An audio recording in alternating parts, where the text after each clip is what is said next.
लोगों ने बिहार को सबसे ज्यादा ठगा, जिनके दौर में बिहार के गरीब और वंचित तबके को बिहार छोड़कर जाना पड़ा, आज वही लोग सत्ता पाने के लिए सामाजिक न्याय का झूठ बोल रहे हैं। दशकों तक बिहार के दलित, पिछड़ों और आदिवासियों के पास शौचालय तक नहीं था।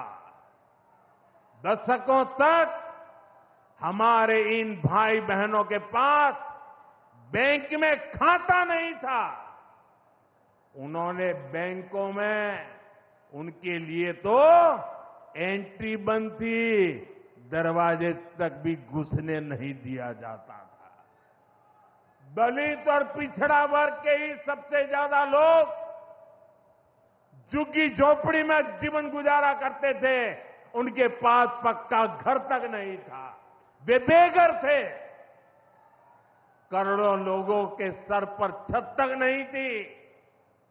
मैं आपसे पूछता हूं, बिहार के लोगों की ये दुर्दशा, ये पीड़ा, ये तकलीफ, क्या ये कांग्रेस और आरजेडी का, क्या यही सामाजिक न्याय था?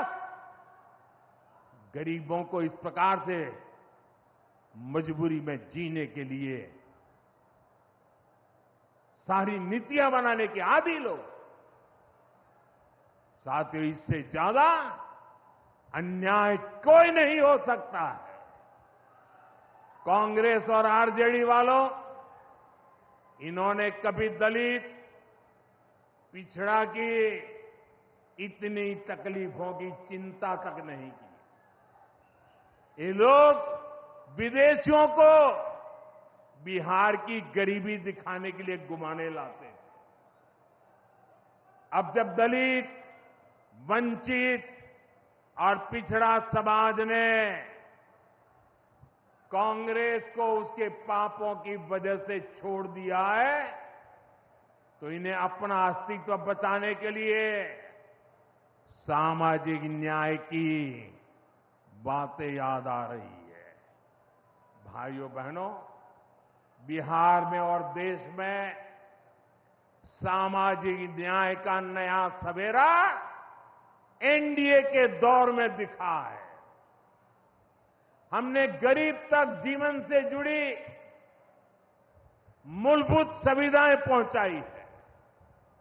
हम इन सुविधाओं को 100% लाभार्थी तक पहुंचाने के लिए काम कर रहे हैं। 4 करोड़ नए मकान, 3 करोड़ बहनों को लखपति दीदी बनाने का मिशन, 12 करोड़ से ज्यादा घरों में नल का कनेक्शन, 70 साल से अधिक उम्र के हर बुजुर्ग को 5 लाख रुपए तक का मुफ्त इलाज, हर महीने मुफ्त राशन की सुविधा। हमारी सरकार हर गरीब और जरूरतमंद के साथ खड़ी है।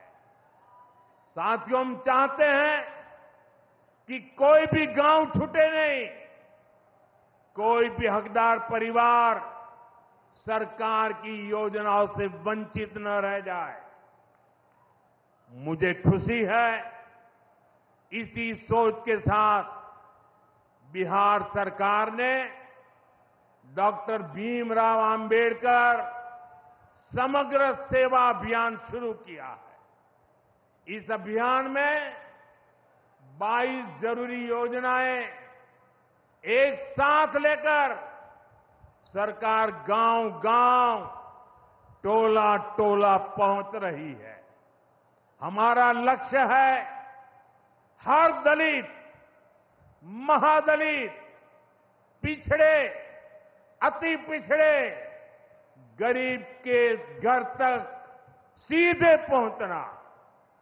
मुझे बताया गया है कि अब तक 30,000 से ज्यादा कैंप लग चुके हैं।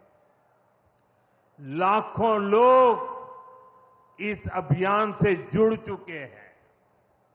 जब सरकार खुद लाभार्थियों तक पहुंचती है तो ना कोई भेदभाव होता है और ना ही कोई भ्रष्टाचार होता है और तभी सच्चा सामाजिक न्याय होता है।